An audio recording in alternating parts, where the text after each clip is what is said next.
Hey guys, so past couple weeks or so, I offered to teach somebody how to do the pond that I did in Betty's enclosure, and he was like super stoked about it. So I, messaged him, sent him how to and everything like that. I didn't do a very good one, so I also got a lot of people responding and asking me to do a video about it. So here it is. I'm doing a video about how to do the pond in Betty's enclosure on the cheap.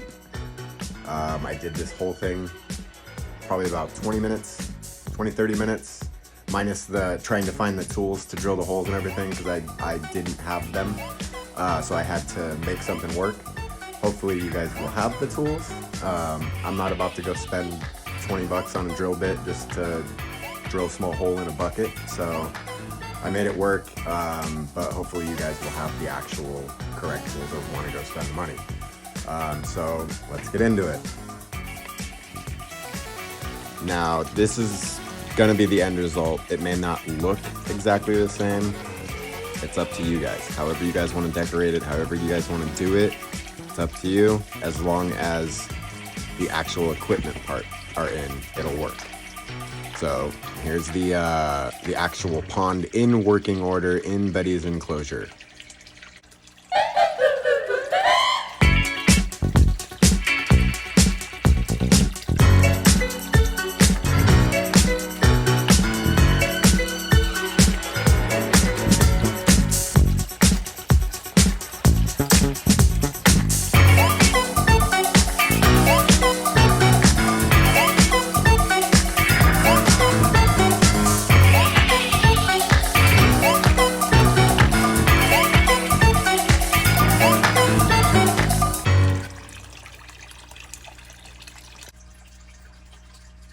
And there's Betty.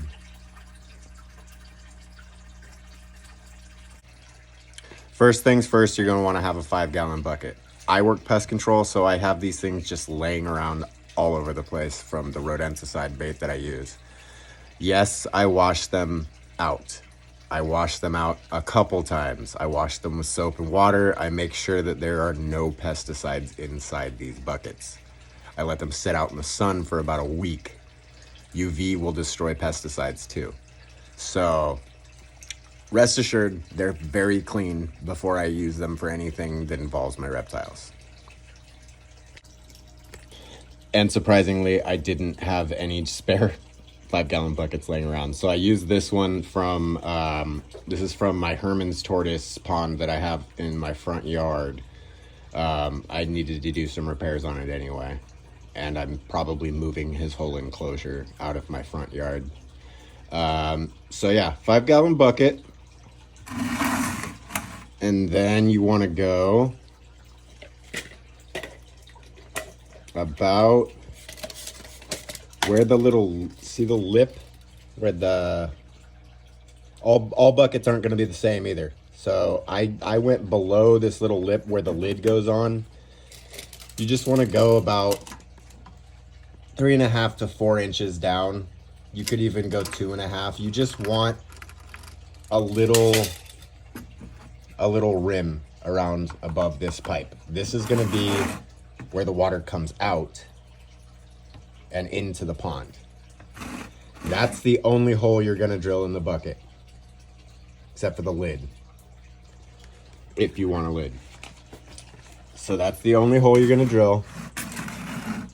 And this is an 1.5 inch piece of Charlotte pipe or PVC pipe. Drill it in. Hopefully you can do a better caulking job than I did, because that looks ugly. But inside and out. I'll say it again in a little bit in the video, but you want to add the corresponding elbow to that Charlotte pipe on the inside facing up. And that is about a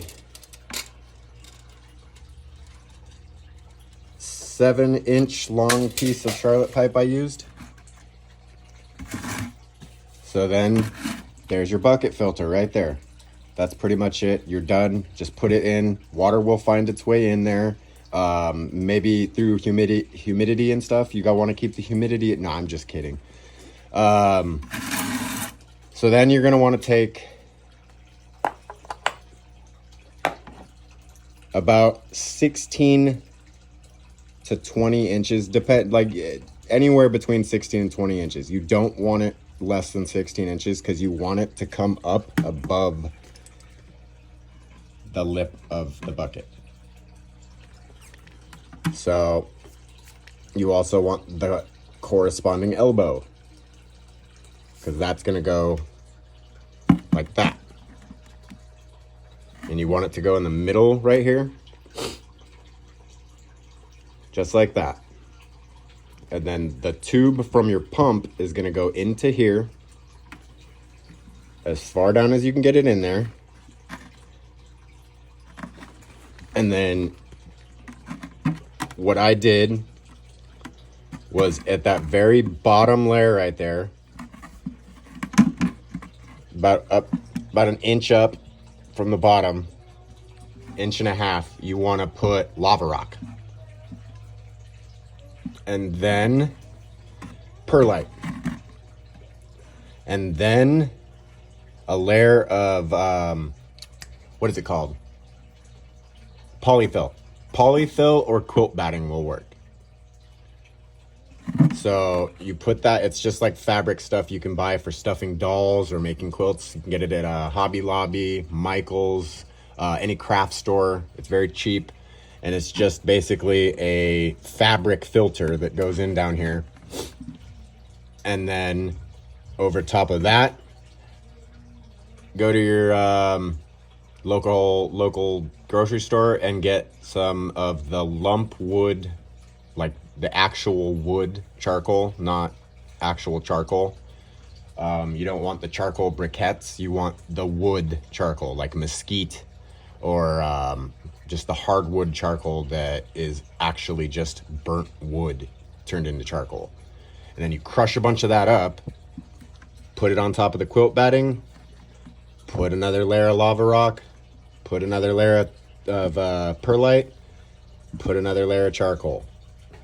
And then on top of all of that, put a layer of pea gravel, like the 1/4 inch pea gravel. And that just holds everything down pretty much, because perlite is very light and it loves to float. So then you have that all done. This is all going in. You have the layers of all the sediment that goes in there, the filter media. You can put it in wherever you're going to put it into your enclosure. And then you're going to want to get, I will put a link in the description to all the materials that I use, like a list of materials that I use and a link to the, where is it? That little pond pump right there. That little pond pump is a badass. It comes with a little pre-filter on it, so it's filtering the big stuff like tegu poop, filtering the big stuff out, and then it goes in through the tube,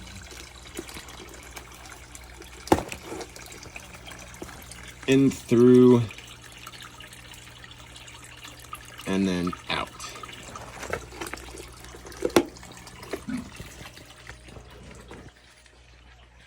Also, I forgot to add, you want an elbow right here. You want an elbow facing up.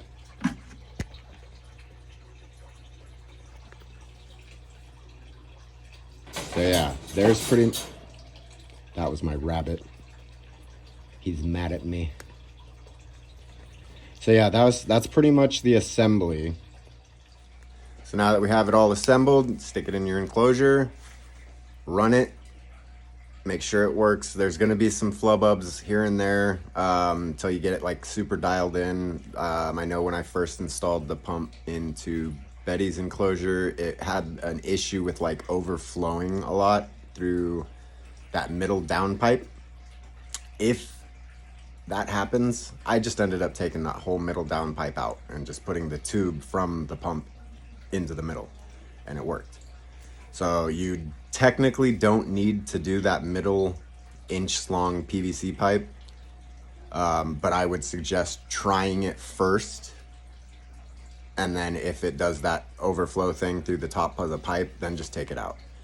But if not, then you're good, and it should just keep working. I haven't changed that water in a very long time. All I do is just top it off with fresh treated, you know, the little drops you put into like aquariums and stuff to get rid of the chlorine and all that bad stuff that tap water has. I just add that. That's pretty much it, and then it's good to go. The water's clear as day. Trying to stay away from cussing, but yeah, it's worked very well for me. I haven't had to change Tegu poopy water in a very long time. So I hope this video helps you guys. Leave a like, follow the channel, please.